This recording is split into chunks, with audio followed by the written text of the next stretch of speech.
situation. What happened? How did it happen? When did you find out? Limited info really. Spoke to Shakur last night. He damaged his hand in camp. He's been training in Colorado, sparring, and went to get a scan last. And he's torn the tendon in his knuckle. He had to go for immediate surgery, which he had this morning. He's out of surgery now. Very disappointed, you know, obviously disappointed for himself, and we're disappointed for Shakur and Joe Cordina as well, and for Riyadh season, but there's nothing you can do. You know, it's quite a unique situation. As I said, operation complete, and now the road to recovery for a big 2025.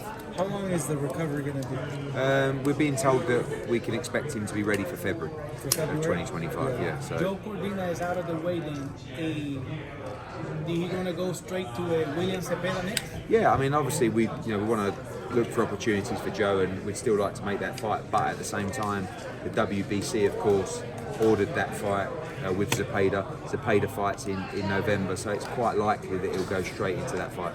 Was it a sparring injury? Or? I believe so, yeah. What are you going to do with Joe on the December 12th? We're talking now, obviously it's quite fresh, so speaking to Spencer Brown of Gold Star and Turki Al Sheikh as well. Obviously, you know, we want to try and land a big fight for Joe Cordina as well, but it's all quite fresh and we'll have to see. Does it change the status of the pay-per-view here in America? Again, like too early to something. Eddie, I talked to you earlier about Puerto Rico, right? It's tentative date, December 7th, Puerto Rico, maybe a fight over there. But also, at the same time, people asking, what happened with Subriel Matias? What's next for him? Do you plan to have him in that show? Or possibly, yeah. I mean, he needs to come back, you know, get that win. Obviously, it's very disappointing that he lost in the homecoming, but obviously a great win from Liam Paro. But Subriel needs to come back with a win now. He's still an excellent fighter, dangerous fighter, and hopefully he can get that win this year. On a personal note, Eddie, how disappointed are you with the news of Shakur? Obviously, you lobbied hard to get him to agree a deal with you guys at Matchroom, and the first fight gets delayed, big chance to work together. Not really. I'm more disappointed for him. You know, I mean, fighters get injured all the time, but you know, unfortunately, this was an operation that he had to have. Disappointed, you know, for Shakur and for Riyadh season and for Joe. You know, it was a fight that everybody was looking forward to in terms of the fighters, and Joe was fired up for it, and so was Shakur, looking forward to that fight, and then moving into Cepeda. So disappointing, but you know, it's unfortunate injury, and now he's had the operation, just got to rest and recover. Just looking at the reaction online, some of the comments mentioning kind of Shakur's hands and the issues he's had in the past. Is that a concern for you moving forwards? No, I think, you know, Shakur's a 3-division world champion. He's 27 years old, so a small bump in the road. There is heavyweight championship of the world next week. What statement does Anthony Joshua look to make going into this fight? Just to win, by any means necessary. You know, I think it's a very dangerous fight. Dubois is a very good fighter. I think he's in tremendous form as well. But AJ is looking sensational, and I believe he'll win and become a 3-time world heavyweight champion. Andy Cruz. Andy Cruz came out in Los Angeles, great fight, put a stoppage out there. What's next for him? When we're going to see him again? I'm going to see him hopefully before the end of the year, and ready now for the top 10 guys. You know, I think he's had a very fast rise in terms of his professional experience. Looks great with Bozienis, but now start to try and focus in on the world title. Can we see him in that Monaco event? Possibly, yeah, possibly. Possibly in that Monaco event, and then after that, the top 10? Yeah, he's ready for the top 10 now. Maybe, obviously, the Shakur thing's very fresh. You know, so who knows what's going to happen in the future. But you did mention WBC ordered Cepeda to fight him. That more than likely is probably going to have to be next. That also means that, you know, you have a 2-fight deal with Shakur.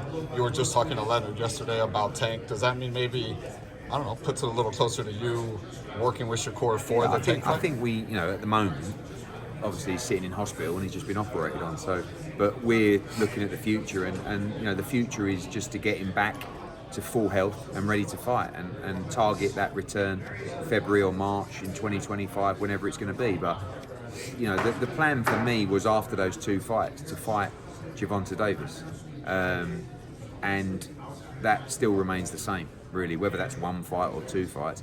Now I look at Gervonta Davis, who I think is one of the best and most exciting fighters in the world, and I don't really know who the dance partners are moving forward. even this November fight, I think it's going to be fascinating to say who is it actually going to be. If it's not Rayo, which Robert Garcia is saying it's not, I don't know who it is.